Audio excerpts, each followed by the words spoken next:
¿Están bendecidos? Amén. Hoy estamos medio callados, pero estamos todos cansados. Debe ser por el trabajo. Yo, esta semana y la anterior, anduve con la cabeza en cualquier lado, pero mal. Me puse el martes, tenía que preparar una actividad para la escuela y no encontraba mi computadora. El viernes me la había olvidado en otra escuela. Miren que ni me había dado cuenta.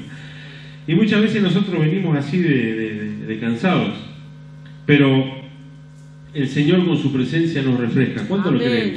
¿Amén? Hoy van a salir fortalecidos. Amén. Con esta palabra. Así que quiero que cierren sus ojos. Vamos a hacer una oración. Vamos a dejar todo en manos de Dios. Bendito Padre Celestial, te damos gracias por este hermoso día que nos has regalado hoy, Señor, por una reunión más que podemos compartir como hermanos, como familia, bendito Dios. Padre, sabiendo, bendito Dios, que si venimos a buscar de ti, Señor, tú vas a acompañarnos, bendito Dios, porque así está escrito en tu palabra, Señor, que donde 2 o 3 estén reunidos en tu nombre, tú estarás allí con ellos, dice. Señor, te damos gracias, te entregamos esta palabra a ti, Señor, y te pedimos que seas tú, bendito Dios, Padre, hablando a la iglesia, Señor. Padre, en el nombre poderoso de Jesús. Amén. Amén. Hoy quiero hablarte de lo que significa que nosotros estemos congregándonos en una iglesia sana. Gloria. Una iglesia sana es una iglesia centrada en el Evangelio de Jesucristo. ¿Qué significa esto? Que si hay iglesias sanas, por así decirlo, es porque hay otras que no lo son. ¿Bien? ¿Qué es estar centrado en el Evangelio de Jesucristo? Por muchos años las iglesias se han desviado a prácticas que no tienen nada que ver con lo que está escrito en la palabra del Señor. Una iglesia sana es una iglesia que está centrada en el Evangelio del Señor, centrada en todo lo que dice la palabra del Señor. O sea, cuando nosotros nos volvemos a hacer lo que la palabra del Señor dice, nosotros volvemos a la centralidad, por así decirlo. Volvemos a estar en el centro, volvemos a estar en el camino que el Señor nos marcó a nosotros. Hay muchas iglesias que se han desviado, han tomado costumbres paganas, han tomado cosas de hombre que no tienen nada que ver con la palabra del Señor, pero esto no es algo que pasa ahora en la actualidad, si bien ahora lo vemos en auge y con el correr del tiempo vamos a ver que peor se va a empezar a manifestar en las iglesias. Esto ya viene de antes. Bien, de la época de los apóstoles, de la época del apóstol Pablo. Bien, el apóstol Pablo, en la carta 2 de Corintios 11, vamos a leer del versículo 23 al 28, él manifiesta su preocupación por la iglesia. Escuchen, dice: ¿son ministros de Cristo? Como si estuviera loco hablo. Yo más, en trabajos más abundantes, en azotes sin número, en cárceles más, en peligro de muerte muchas veces. De los judíos 5 veces he recibido 40 azotes menos 1. 3 veces he sido azotado con varas, 1 vez apedreado, 3 veces he padecido naufragio, 1 noche y 1 día he estado como náufrago en alta mar. En caminos muchas veces, en peligros de ríos, peligros de ladrones, peligros de los de mi nación, peligros de los gentiles, peligros en la ciudad, peligro en el desierto, peligro en el mar, peligro entre falsos hermanos, en trabajo, fatiga, en muchos desvelos, en hambre y sed, en muchos ayunos, en frío y en desnudez. Y además de otras cosas, lo que sobre mí se agolpa cada día, dice el apóstol Pablo, es la preocupación por todas las iglesias. El apóstol Pablo era apóstol porque él salía y abría iglesias, predicaba el evangelio en todas las regiones e iba abriendo iglesias, plantaba iglesias, abría ministerios y seguía su camino. Él, en el camino en el que estuvo predicando, pasó de todo. Él lo que estaba manifestando acá son las vicisitudes que él pasó en su camino: hambre, sed, desnudez, maltrato, azote, dice, por parte de los judíos, peligros en el mar, peligros en los ríos, pero dice que nada de eso lo agolpaba más lo preocupaba más que la preocupación por las iglesias. ¿Qué pasa? El apóstol Pablo, en su primer viaje misionero, ahí está en Hechos 13, ellos fueron a lo que se llama la región de Galacia. Bien, ellos plantaron las primeras iglesias. El apóstol Pablo, creo que fue con Bernabé, plantaron las primeras iglesias en la región de Galacia. ¿Qué pasa? Ellos iban, predicaban el evangelio, abrían una iglesia, la gente recibía la palabra de Dios con gozo. Pero ¿qué pasaba? Cuando el apóstol Pablo volvió a esas iglesias que había abierto, dice que se encontró con que las iglesias habían sido influenciadas. Las iglesias primitivas habían sido afectadas desde dentro. Bien, por ejemplo, cuando vuelve el apóstol Pablo en su segundo viaje misionero, se encuentra con que las iglesias se predicaba que para que nosotros seamos salvos era necesario fe más obras. ¿Qué significa? Que era necesario que creamos en Dios, pero también teníamos que hacer lo nuestro, teníamos que hacer nuestra parte. Y eso es algo que no está en la palabra del Señor. No estaba. La palabra del Señor enseñaba y enseña que nosotros somos salvos por gracia, mediante la fe. Dice, ¿por qué? No somos salvos por obra, dice la Biblia, para que nadie se gloríe, sino que somos salvos por gracia, por medio de la fe. ¿Qué significa? Que no hay nada, como digo siempre, y esto es algo que siempre lo recalco, no hay nada que nosotros podamos hacer en esta tierra que a nosotros nos dé un mérito para entrar en el reino del Señor. No, no hay nada. Podemos predicar todos los días, podemos levantarnos a las 5 de la mañana a orar. Si nosotros no creemos en Dios, de nada nos sirve. Entonces, ¿qué pasaba? El apóstol Pablo se encuentra con una iglesia que le está predicando a sus miembros que para ganar la salvación que Jesús regaló, ellos tenían que hacer cosas. No, te tenés que portar bien, porque si no... Y no es así.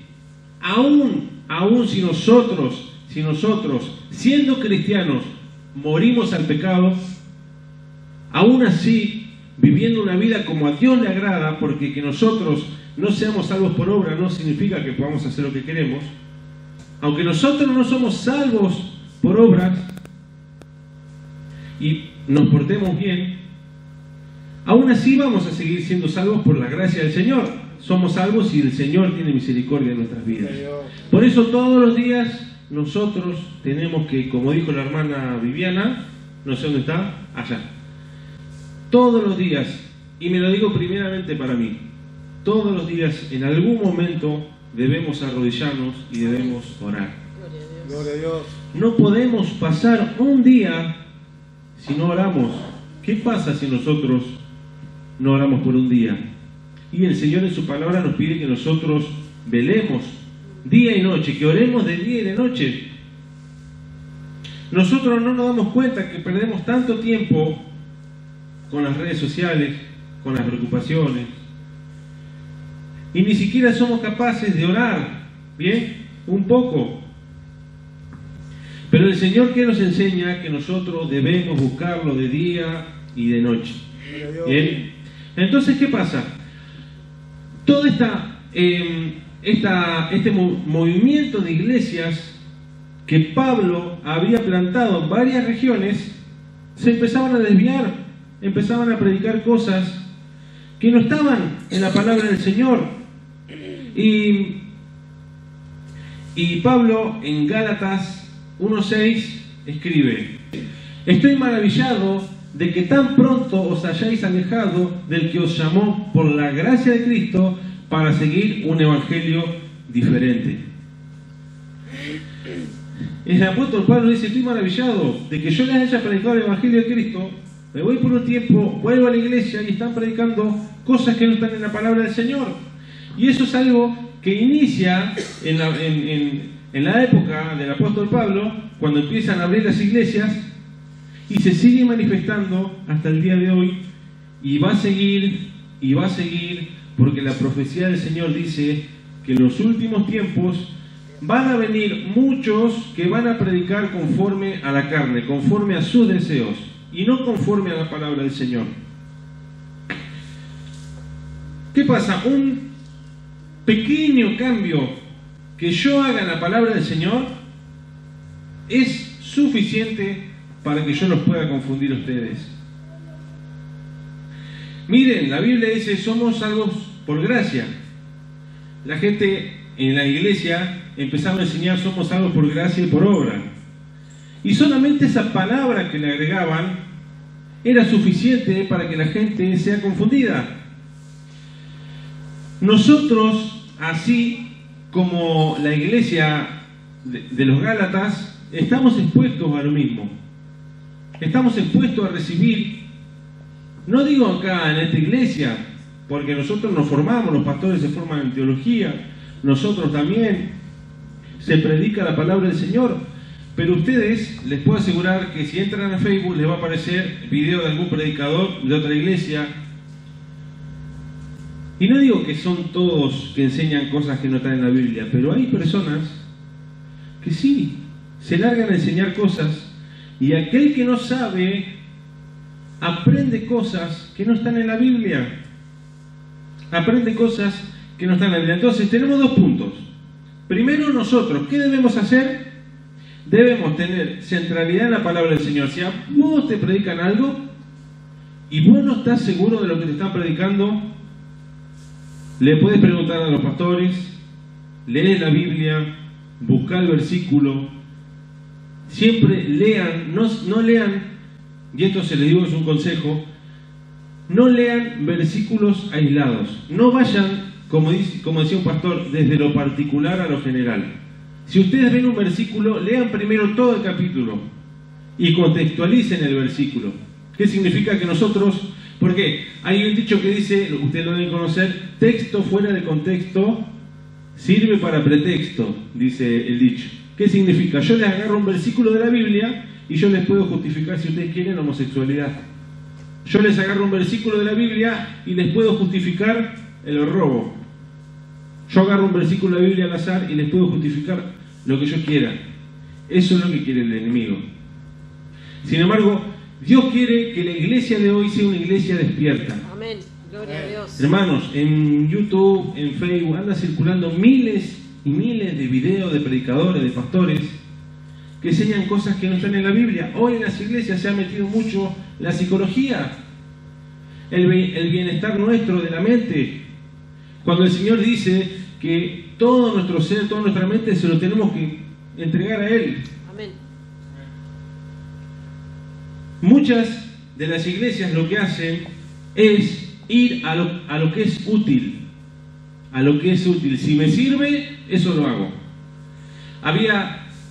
Nosotros íbamos a una iglesia en Pico, donde ellos, ¿qué hacían? Ponían la reunión de jóvenes, es a las 8:30. Y nosotros los demás confianza decían, no, en realidad la reunión a las 9, le decimos a las 8:30, pues siempre llegan tarde. Y eso está mal. El argentino de por sí es muy impuntual. Pero está mal utilizar esas cosas. Uno tiene que enseñar que Dios es un Dios de orden. Uno tiene que enseñar la puntualidad. Bien, por ejemplo, me contaba Liz que ella, cuando era chica, iba a una iglesia donde en el ministerio de jóvenes sortearon un viaje. Bien, entonces armaban 4 grupos de jóvenes. Uno era el equipo, no me acuerdo bien, lo cuento más o menos. Uno era el equipo amarillo, azul, rojo y verde, por ejemplo.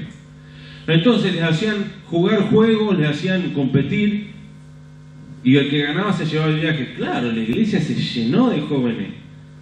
Dicen que eran un montón. Y todas las iglesias cantaban, alababan, y después se ponían a jugar los juegos. Cuando uno de los equipos se ganó el viaje, se fueron de viaje, se terminó el viaje, volvieron todos a la próxima reunión. Dice que En la reunión de jóvenes eran solo los líderes nomás, no había ningún joven. Y yo le pregunto, hermano, ¿eso sirvió de algo? No, no sirve.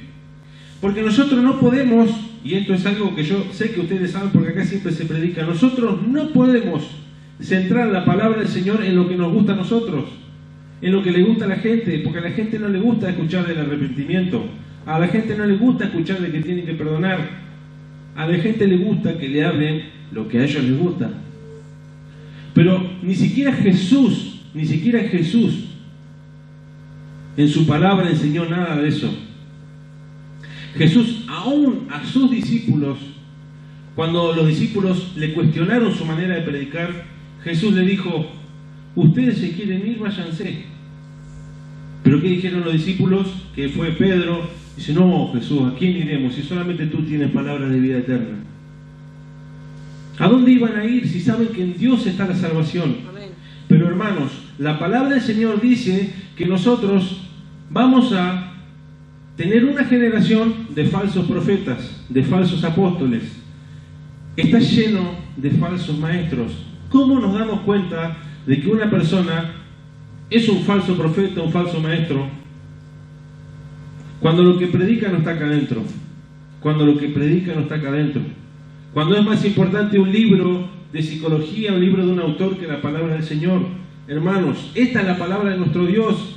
Esto es lo que nosotros tenemos que recibir. Con esto nosotros somos ministrados, con la palabra del Señor. Lo otro es un complemento, pero nunca podemos dejar a un lado la palabra de nuestro Señor Jesucristo. La gente muchas veces no le gusta recibir palabra del Señor, porque la palabra del Señor a nosotros nos invita a cambiar nuestra vida, nuestra manera de vivir. Dios a nosotros todos los días nos da convicción: Marquitos, estás mintiendo mucho, y yo sé que eso está mal. ¿Y qué hago? La palabra del Señor me está diciendo que yo tengo que dejar de mentir. ¿Qué hacen muchas personas? Me voy a otra iglesia porque en esa iglesia me hacen sentir mal. Y no es así, hermanos. La palabra del Señor es fiel y verdadera, y Dios dice que Él tiene pensamientos de bien para vos. O sea que nada de lo que está en esta palabra el Señor lo escribió o inspiró a los profetas para que a vos te vaya mal. No, el Señor lo que quiere es que vivas una vida apartada para Él. Amén, gloria a Dios. Pero hoy te vas a encontrar con de todo. ¿Bien? Hermanos, tenemos que ser despiertos. ¿Bien? Amén. Hay muchas cosas que hacen muchas iglesias. Por ejemplo, no predico tanto para que la gente no se aburra. ¿Saben que el apóstol Pablo predicaba más de 3 horas? Hay más. Hay un pasaje en la Biblia que dice que Pablo estaba predicando, venía predicando hace rato, y tanto que uno se durmió y se cayó de un 3er piso y se murió. Imagínense hace rato que Pablo estaba predicando. ¿Qué hizo Pablo? Bajó, fue, lo resucitó y siguió predicando. Pero muchas personas dicen: no, porque la gente se va a cansar, no, porque la gente no. Yo les puedo decir con autoridad de la palabra del Señor que si hoy ustedes están acá porque quieren recibir palabra del Señor. Amén, gloria a Dios. ¿Ven? Y una iglesia sana es una iglesia que no pierde el camino que el Señor nos marcó. Amén. Muchas iglesias lo han perdido, y dice la palabra del Señor que el enemigo intentará confundir. Dice: si fuese posible, aún hasta los escogidos. El enemigo ataca a la iglesia y quiere que nosotros nos desviemos en prácticas que no vienen de la mano del Señor.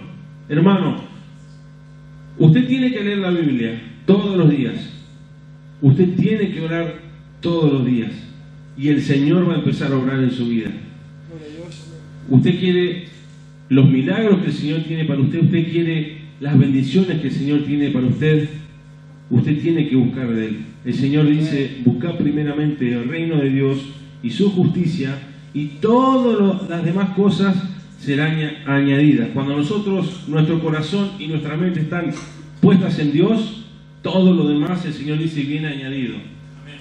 Amén. ¿Lo creen? Amén. Hermanos, quiero leer el último versículo, que es Apocalipsis 22, 19. Dice, y si alguno, miren, dice, y si alguno quitare de la palabra del libro de esta profecía, Dios quitará su parte del libro de la vida, y de la santa ciudad y de las cosas que están escritas en este libro. Eso es lo último que les quería decir. Nosotros, dice que la palabra del Señor se va a cumplir hasta la última tilde, hasta la última coma que se haya escrito acá va a ser cumplida. O sea que nosotros no podemos dejar nada de la palabra del Señor. Todo es importante. Por eso, hermano, en esta noche quiero, y creo que el Señor ha hablado a sus corazones, de la necesidad de que ustedes lean la palabra del Señor, de la necesidad que si usted tiene alguna duda, consulte. Acá están los pastores que tienen años trabajando en las cosas del Señor, y si tiene alguna duda, no se quede con la duda, no se quede con la duda que usted tiene, porque el Señor no es un Dios de confusión, sino un Dios de paz, dice la Biblia. Hermano, cualquier duda, cualquier cosa, usted sabe que usted puede ir a la palabra del Señor y el Señor le va a dar todas las respuestas. Amén. Cierra sus ojos, vamos a orar. Padre Celestial, te damos gracias, bendito Dios, por tu palabra, bendito Dios. Señor, tú nos sigues, Señor, dando la convicción, bendito Dios, Padre, para volvernos a la centralidad, para volvernos a tu palabra, Señor. Padre, te pedimos perdón si nos hemos desviado, Señor. Padre, te pedimos perdón, Señor, si hemos hecho oídos sordos a tu palabra, Señor. Sabemos que tú quieres lo mejor para nosotros, aun si lo mejor para nosotros, Señor, Padre, conlleva que nosotros cambiemos cosas de nuestra vida, Señor. Padre, aún así te pedimos que tú nos sigas ministrando y que nos sigas enseñando, bendito Dios, Padre, porque queremos ser una iglesia sana, bendito Dios. Queremos ser una iglesia de bendición, Señor, para este pueblo, Señor, para los pueblos vecinos, Señor. Padre, queremos ser de bendición, bendito Padre, y sabemos que solamente de tu mano lo vamos a lograr, bendito Dios. Por eso te damos gracias por todo, Señor, en el nombre del Padre, del Hijo y del Espíritu Santo. Amén. Que el Señor los bendiga.